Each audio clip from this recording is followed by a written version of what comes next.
Hello, everyone, and welcome back to the Digital Nomad World weekly series. I'm Becky, and once again, I will be your host. And today, we're going to talk about how digital nomads can use the built environment as a tool with our architect that we're going to talk to today, Adi Cohen. Adi, welcome to the show. Hi, thank you so much for having me. It's great to be here. Thank you, Adi. You're our first architect we have interviewed, so I'm really excited to get your insights. And first of all, I'd love to hear about your digital nomad journey. How did you become a digital nomad, and what do you do to continue your life on the road?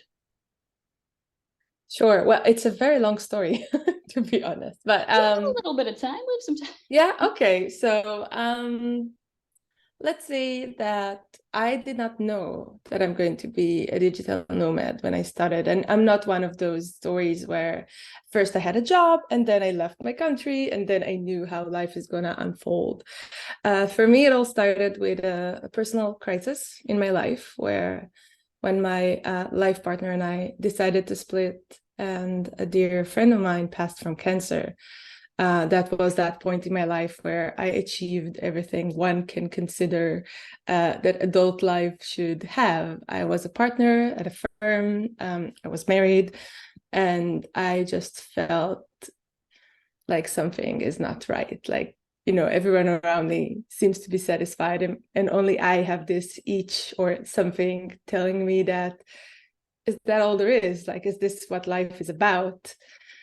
And then when this personal crisis happened in my life, I realized this is the time that I'm allowed to go crazy, to do what I really want, to break free from whatever, social patterns I was following back then, and just see what else life could be if only I'll take that leap of faith and see what will happen next. But at that point, I gave up the idea of being an architect because I thought there was only one way of doing that.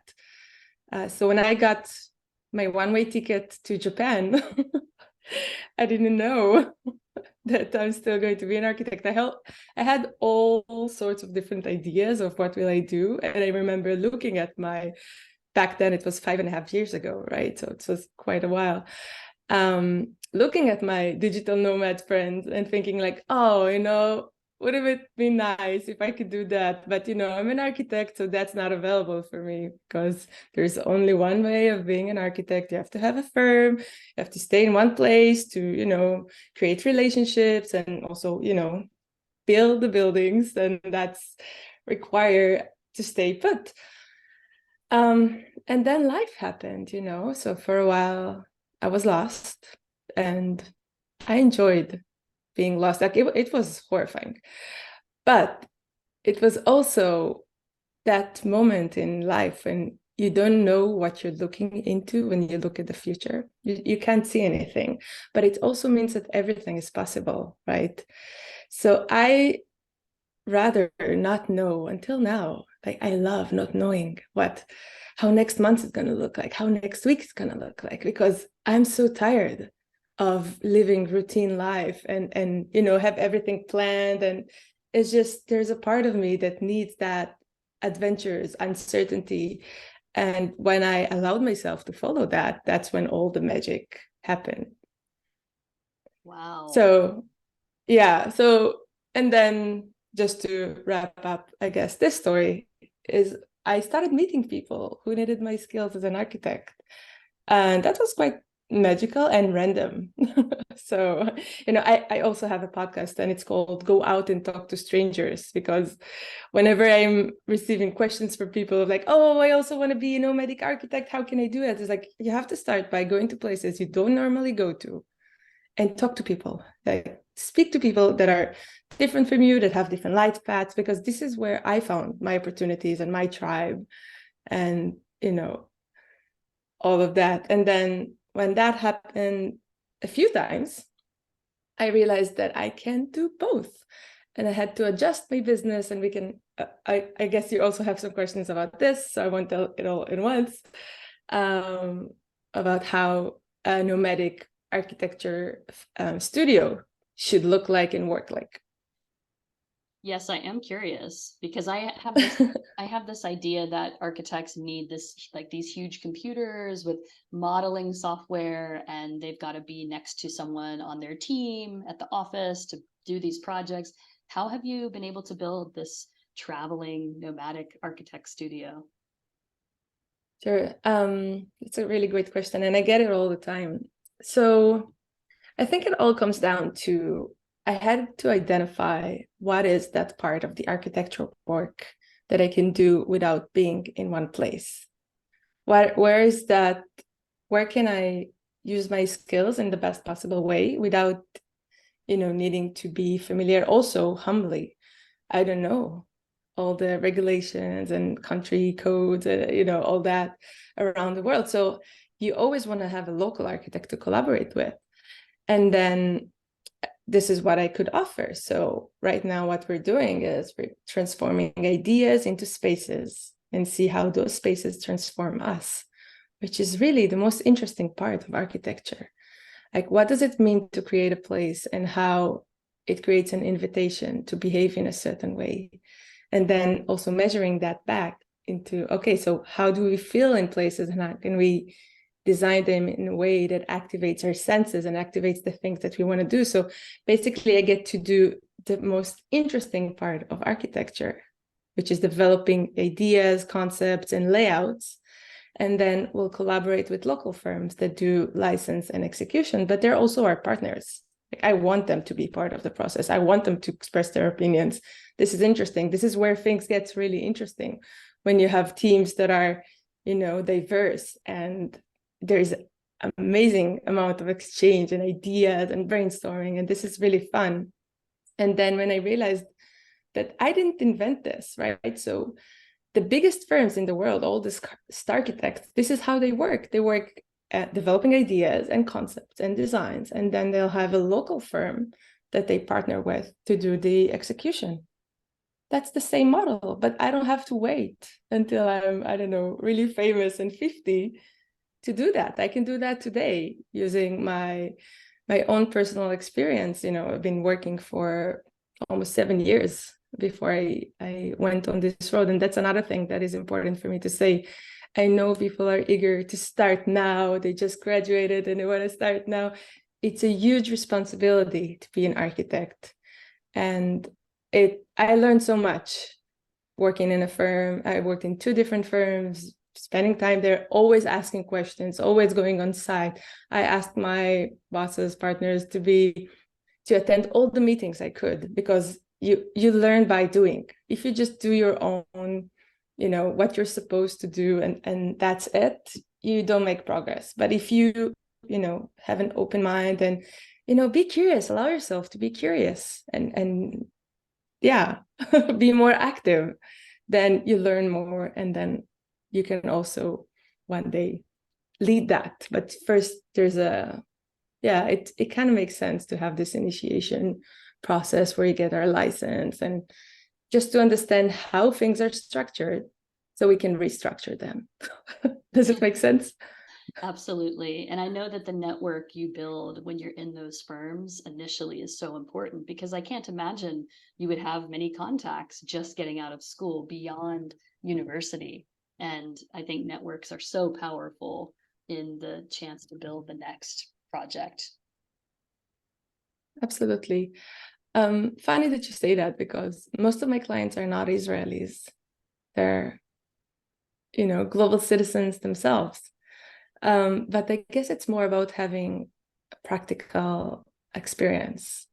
Because in university, in architecture school, we're just talking about ideas. It's all about concept. And then you have to understand how it's going to get built. Like, right, what are the details that we need, and how materials interact with each other, and how to, being a woman, being a young woman, I once went to a construction site, and, people are like, oh, whose daughter are you?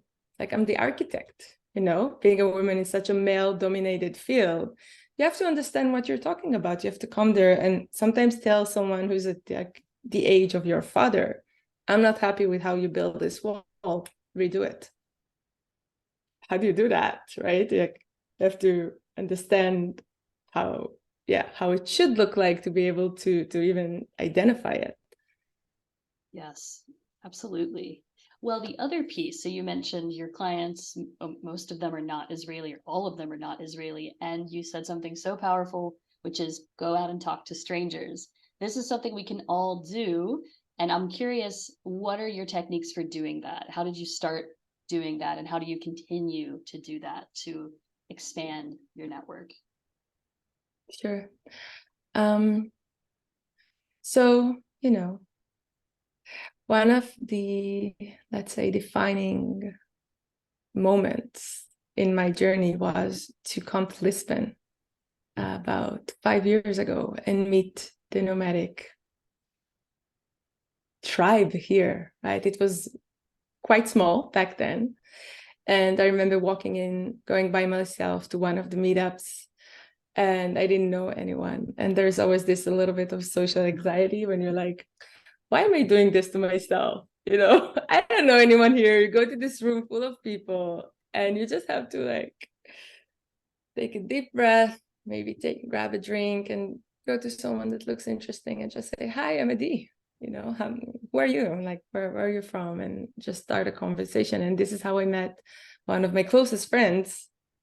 And also at times my mentor. So being part of the nomadic tribe, for me, it's more than just having friends. I learned so much about how businesses are structured and how can we do things in a different way, right? Quality over quantity of hours, and accountability, and how to manage remote teams. So the entire studio, my studio, is location independent, and that's very unusual for an architecture firm. But that means I get to choose who I want to work with based on their talent and not based on their location. So to develop the core ideas, we have this incredible team. And then we can partner up with different teams and actually curate teams according to each project, what are the needs of the project. And I can hire people based on that. And that's amazing. And this is how it should be. Another thing I started doing is something that comes from the design thinking world. There's something called design sprint, which is a process that was originally invented for developing apps real quick and testing the ideas. And I realized that we can also do that in architecture. Instead of emailing back and forth for a few months in the early stages of the project, how about we bring a bunch of experts on site and have a 2 days workshop when we ideate together. Every person is presenting their field of expertise, and then we'll just, get a clearer picture of what this project should be. This is such a great starting point, and also saves a lot of time. So by meeting different people, different lifestyle, different work environments and methods, you can create something extraordinary of your own. Yeah. And I love that. Yes. Where did you find these meetups when you first started? I think the first one was through a Facebook group. Okay. Be on Facebook, get into the groups. Yeah. And now it's huge, right? I know there are Slack channels, there are WhatsApp groups for different areas, there's like Telegram and all that. So it's really about, ask a person and you'll find all the links to a point where you feel overwhelmed and need to, mindfully take some time off because you're socially exhausted. For example, Lisbon became such a hub. But also in other places, I always introduce myself. I go online. This is how I did a few consulting sessions in Thailand, right? I went on the expats in Thailand group and was like, hi, I'm Adi. I'm an architect. I'm going to be here for a few weeks. Let me know if you need anything. And people reached out to me. But I also sometimes just do this, like, hi, I'm Adi. I'm originally from Israel. I'm a nomadic architect. If you want to grab coffee, or if you want to, like, which are the interesting spots in the city I should explore, and you're welcome to explore them with me. And then this is how I made friends in Berlin, in Hong Kong, in so many different places. And it's also about what you're passionate about, right? Some people follow waves and surf, so they only go where the waves are great, and then they meet people this way. I'm a bit of a geek when it comes to architecture, so I'll follow places that are fascinating to me in terms of ancient wisdom and techniques. And then sometimes reach to architects there and be like, hey, I'm in town, you want to meet? Let's go for a walk together. Just, initiate. That is the key word. Yes. Okay, Yeah. now I'd love to talk more about how digital nomads can use their built environment as a tool. How can we, Adi? Excited to talk about this. Okay, so one of the things that I noticed is how some places has this magnetic quality, right? You experience that. You walk down the street and you really want to go into this cafe, or you look at this beautiful balcony and you just think to yourself, oh, I wish I could live there. Like, why? What makes a place stand out? What makes a place something that we want to spend time in? And on the other edge of that same scope, there are some places where we feel restless, contracted. Like you don't know exactly what, but you can't wait to get out of there. And the truth is that everything we see and everything we touch affect our mental and physical well-being, and the way we process information, our creativity levels, our heart rate, and our immune system. It's insane. So when you start to realize that this is a tool, this is something that we can use in our daily lives. And I think Nomad has like the maximum amount of freedom there, because normally people stay in one place, and then I'll advise them, if you want to do a specific kind of work, then adjust the space that you're in to support that, to elevate that. I'll give you an example so it sounds a bit more practical. For example, there's something called the cathedral effect, where the height of the ceiling, the perceived height of the ceiling, affect the way we think. So higher ceilings leads into more creative and abstract thinking, while lower ceilings, it's more analytic and detailed kind of thinking. So you know that feeling when you're in a space and maybe you're wearing a hoodie and you're not that focused, and you put it over your head to to be more focused. This is a way to lower the ceiling.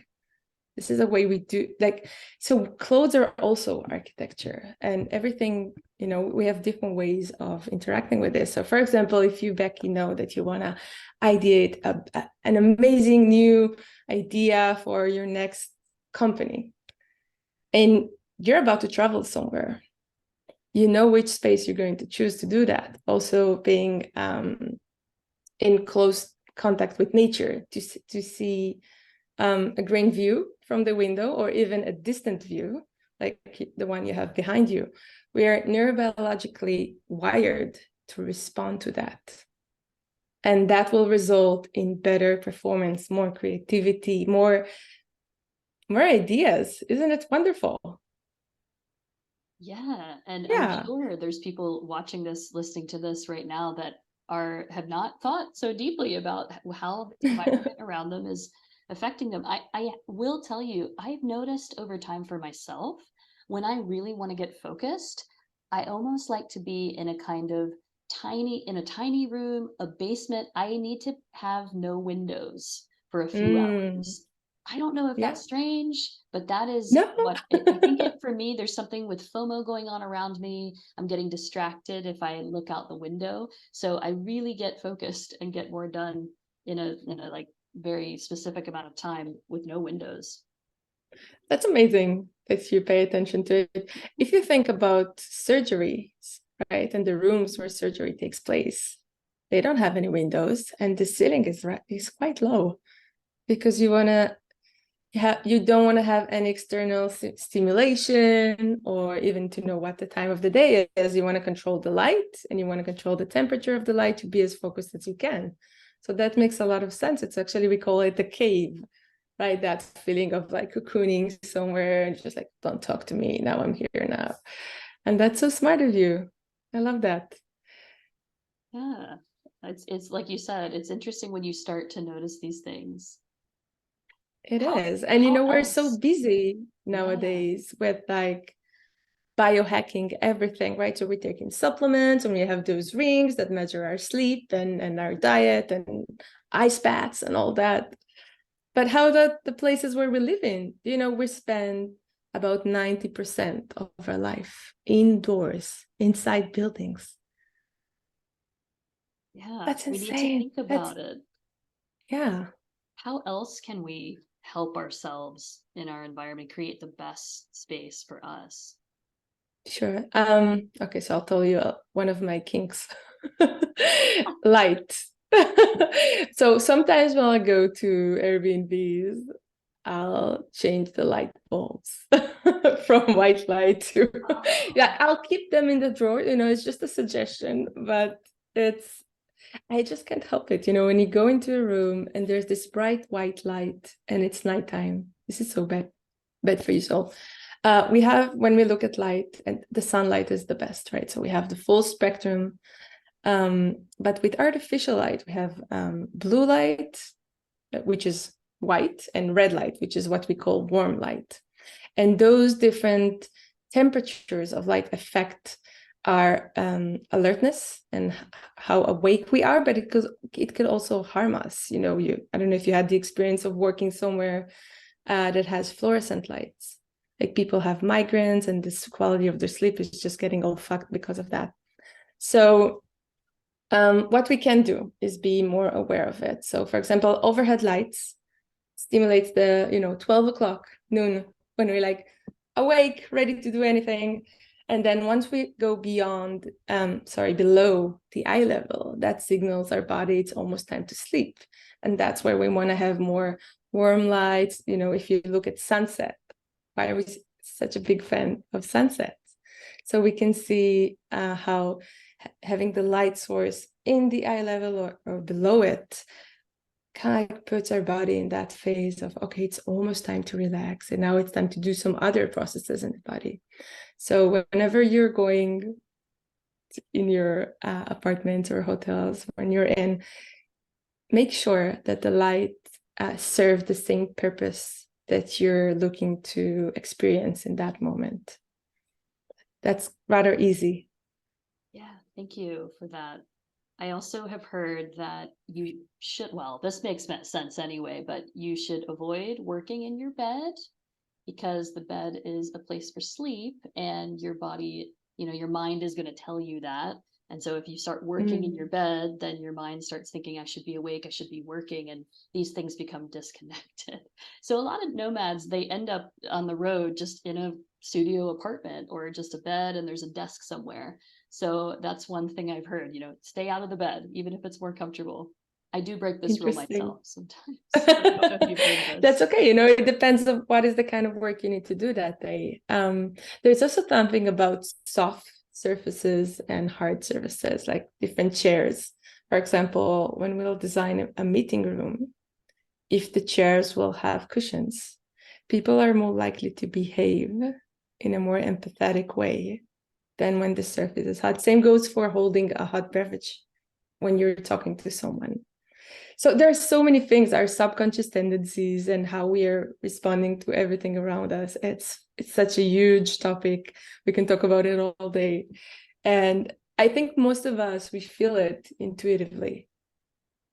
Yeah. And you just have to like deepen our listening to it. But luckily, we also have science. We have fields like biophilic design, which is how we as humans interact with nature and what is the effect of having nature view textures, even things that looks like nature, we respond to them, even if it's not true. You know, those tacky pictures in the waiting rooms in some doctors' offices, it still works. I'm going to show you my fake plant from IKEA, Adi.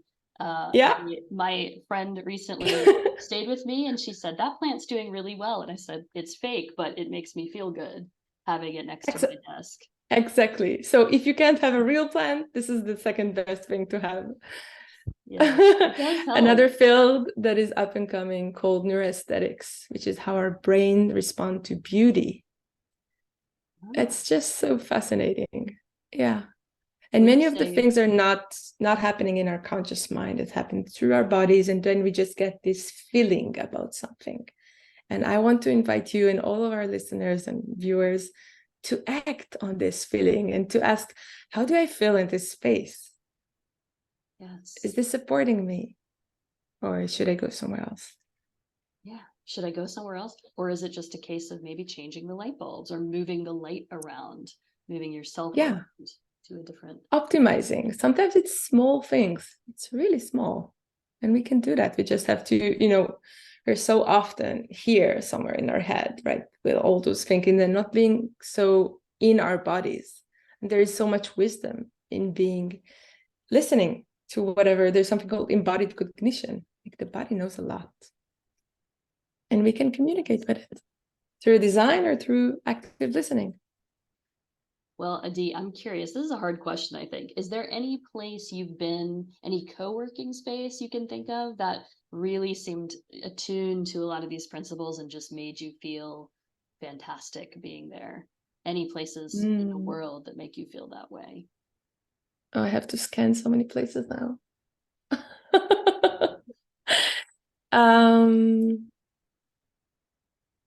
Yeah, I'll go for there's a palace in Lisbon that was donated to the city hall, and now it's a public library. I forgot the name. I can get you the name later. Maybe you're familiar with that. It has those like really high ceilings and wooden tables and just a brilliant atmosphere. There's a place I've been trying to go called Galvez, but I haven't been yet. Yes, it's this Okay. one. Yeah, opening told hours are me not so great. Yeah, about yeah, this, yeah. and it's still on my list, but Galvez, if someone's looking it up. Yes. So when I need to do some deep work and I don't have calls that day, this is such a brilliant space to be in. Oh, I can imagine. And it's, built for that now. So that is so great. Yeah. Well, thank you so much for sharing all of your insights. I wish we had so much more time to talk about this. Like you said, we could talk all day. But I want to ask, I want you to have the chance to share with people. If people want to follow you, where can they go? Where can they learn more about this? Sure. So the best place would be our website. It's called The New Movement, which is thenewmvt.com. Also, Instagram is quite fun. I go by nomad.architect.me. And LinkedIn is always great for the more geeky professional things. If you want to follow that, that's a good place to start. Fantastic, Adi. And we will also put those links on YouTube as well when we release them. So thank you Sounds again, good. Adi, and thank you for being the first architect on our show. So much to think about. And for those of you who've been watching, think about the spaces that you're in and how they're affecting you. Big changes could occur when you look deeper into this. Absolutely. Thanks for having me. Bye, everyone. Thank you. Bye.